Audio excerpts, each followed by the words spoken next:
सुनील जी। धन्यवाद राजीव जी। बोलना पड़ेगा नहीं, बोलना चाहिए। बोलना की जिम्मेदारी आप हमारे आपके ऊपर है। जो लोग देश का हित चाहते हैं, देश के बारे में सही सोचते हैं, देश को प्रगति के रास्ते पर आगे ले जाना चाहते हैं, अगर आप इन विषयों पे बोलते हैं तो देशद्रोही नहीं है आप। इन विषयों पे नहीं बोलते हैं तो देशद्रोही है। कौन क्या कहता है क्या नहीं कहता है, ये सर्टिफिकेट बांटने वालों की आवश्यकता नहीं है। यह स्वतः आप अपनी योग्यता निर्धारित कर लीजिए कि अगर देश की हालत खराब है, देश की स्थिति को बेहतर करने के लिए जो लोग जिम्मेदार हैं, उनकी जिम्मेदारियों को तय करने के लिए अगर आप नहीं बोलते हैं तो आप देश के हित में नहीं बोलते, आप देश के हित में नहीं सोचते। सवाल यह है कि ये जो रेल की दुर्घटना हुई है, ये सामान्य दुर्घटना नहीं है।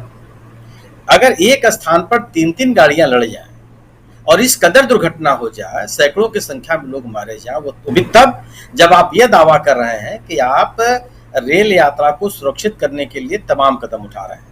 अभी 2-3 दिन पहले ही मैं रेल मंत्री जी को सुन रहा था और उन्होंने प्रधानमंत्री जी के बारे में तमाम तरह की बातें कही। उन्होंने कहा कि एक आमूलचूल परिवर्तन ला दिया है मोदी जी ने रेल की व्यवस्था में, एक क्रांतिकारी परिवर्तन आया, क्रांतिकारी सुधार हुआ।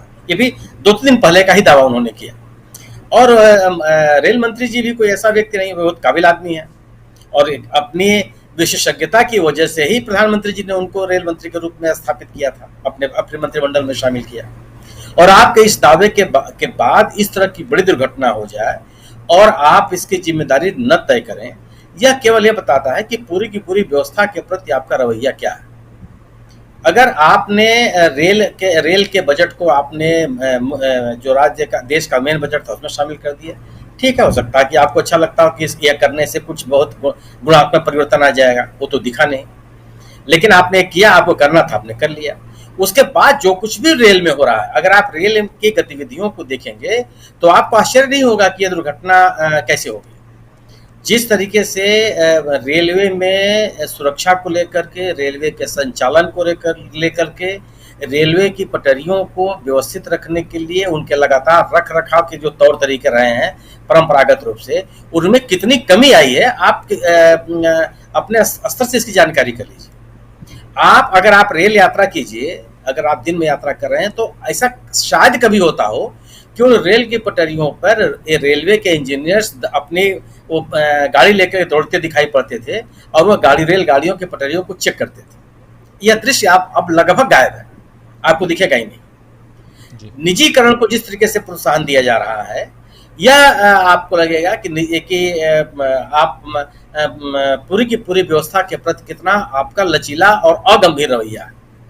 आप देखिए कि जो ये रेलवे इलेक्ट्रिफिकेशन का एक कार्यालय होता था, एक विभाग पूरा का पूरा सरकार ने बनाया था कि जो रेलवे लाइनें बिछेंगी उनके विद्युतीकरण के लिए एक पूरा का पूरा विभाग था। उसका मुख्यालय आज के इलाहाबाद, आज के प्रयागराज और कल के इलाहाबाद में होता था। धीरे धीरे उसके पूरे उस कार्यालय को विघटित करने की प्रक्रिया शुरू कर दी गई। यानी कि जो काम यह एक कार्यालय को जिम्मेदारी दी गई थी कि आप विद्युतीकरण करेंगे, उनका परीक्षण करेंगे, समय के अनुसार उस कार्य को पूरा करेंगे, इस विकेंद्रीकरण की व्यवस्था को अब केंद्रीकृत किया जा रहा है। यानी कि रेलवे के परंपरागत जोन है, जो रेलवे के सभी काम देखते हैं, वो विद्युतीकरण का भी काम देखेंगे। गोया कि आप जो वैकल्पिक व्यवस्था दे रहे हैं, उस वैकल्पिक व्यवस्था में गुणवत्ता कहीं नहीं। उस वैकल्पिक व्यवस्था में यह सुनिश्चित करने की कोशिश नहीं है कि रेलवे का संचालन और रेल की यात्रा सुरक्षित हो। और आप यह बात आप इस आधार बने, यह कपोल कल्पना नहीं है।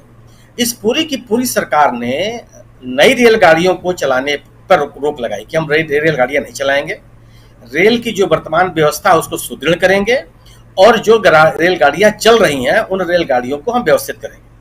आप रेल बजट में देखिए, नई रेलगाड़ियों की घोषणाएं बहुत ही कम होती है जब से सरकार 2014 से सरकार आई, और घोषित रूप से उन्होंने कहा कि हम नई रेलगाड़ियों को चलाने को प्रोत्साहित नहीं करें। बहुत अच्छा है। अगर आप ये महसूस करते हैं कि नई रेलगाड़ियों को चलाए बगैर आप रेलवे की जरूरतों को, रेल यातायात के आम जनता की जरूरतों को पूरा कर लेंगे, बहुत अच्छी बात है, आपकी समझ, आपको मुबारक हो। लेकिन आपने वंदे भारत गाड़ियों को बहुत खूब चलाया। ये वंदे भारत गाड़ियां कौन है, किनके लिए चलती हैं गाड़ियां? यह सामान्य भारतीय नागरिक के लिए नहीं चलती। रेलगाड़ियों की यात्रा इसलिए की जाती है कि रेल की यात्रा सस्ती मानी जाती है, सुगम मानी जाती है और आप अपने सामान के साथ उसमें यात्रा आप कर लेते हैं।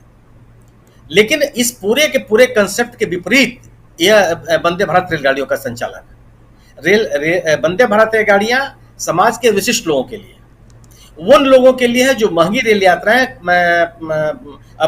उनका खर्च जो है वहन कर सकते हैं, जो सड़क मार्गों से भी लंबी लंबी दूरी यात्रा तय कर सकते हैं, जो सड़क मार्गों पर एक वाहनों को अपने लिए किराए पर लेकर के उन यात्राओं कर सकते हैं। ये सामान्य व्यक्ति नहीं कर सकता। अब सामान्य का मतलब बहुसंख्यक जनता।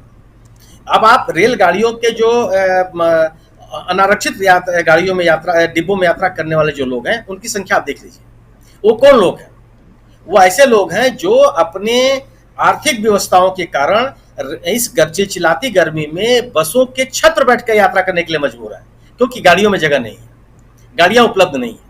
और यह सरकार वंदे भारत गाड़ियां चलाने के लिए निजी के लिए उत्साहित है। 35 या 75 हाँ, आजादी के 75 वर्षों में आपने 75 गाड़ियां चलाने की घोषणा की, और इन गाड़ियों को चलाने की जल्दी आपको कितनी है कि अगर मैंने जितने डिब्बों से मेट्रो ट्रेन चलती है उतने डिब्बों की वंदे भारत गाड़ियां चला दी गई। 8 डिब्बों की वंदे भारत गाड़ियां चला दी गई, 10 डिब्बों की वंदे भारत गाड़ियां चला दी गई। क्या 10 डिब्बे और 8 डिब्बे और 7 डिब्बे के लिए रेलगाड़ियां जानी जाती है? मतलब आप केवल गाड़ियों की गिनती आपको गिनानी है, और वह भी जो आपके लक्ष्य थे उनकी तुलना में आज की अगर आपकी उपलब्धि देखी जाए तो वो कहीं बहती ही नहीं है, उसका उल्लेख भी नहीं कर सकते। गोया कि नई रेलगाड़ियों के संचालन को लेकर के जो आपका रवैया है वह आम जो नागरिक है, भारतीय नागरिक है, उसके हितों के खिलाफ है। बिल्कुल। आम जो भारतीय रेल यात्री है उसके उनकी सुविधाओं को आपने ध्यान में नहीं रखा है।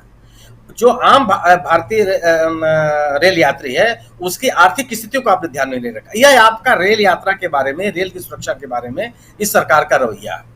आप अब सुरक्षा की स्थितियों को आप देख लीजिए। सुरक्षा की स्थिति यह है कि मतलब आप केवल यह कह सकते हैं, अगर पूरे के पूरे स्थितियों का आप मूल्यांकन करेंगे तो आपको लगेगा कि सुरक्षा, समय पालन, क्वालिटी यात्रा और रेल यात्राओं में उसकी सुविधाएं, उसमें लगातार गिरावट आई है। रेल, आप इसका अनुमान इससे आप लगा सकते हैं कि रेल से सेवानिवृत्त हो रहे कर्मचारियों की संख्या और नए भरे जा रहे कर्मचारियों की संख्या में कोई तालमेल नहीं है। अगर आपका यह रवैया होगा तो आप यकीन मानिए कि आप इन रेल यात्रा को आप सुरक्षित नहीं बना सकते।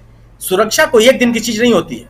सुरक्षा एक ऐसी चीज है जिसका नियमित अगर आप पालन, नियमित रूप से आप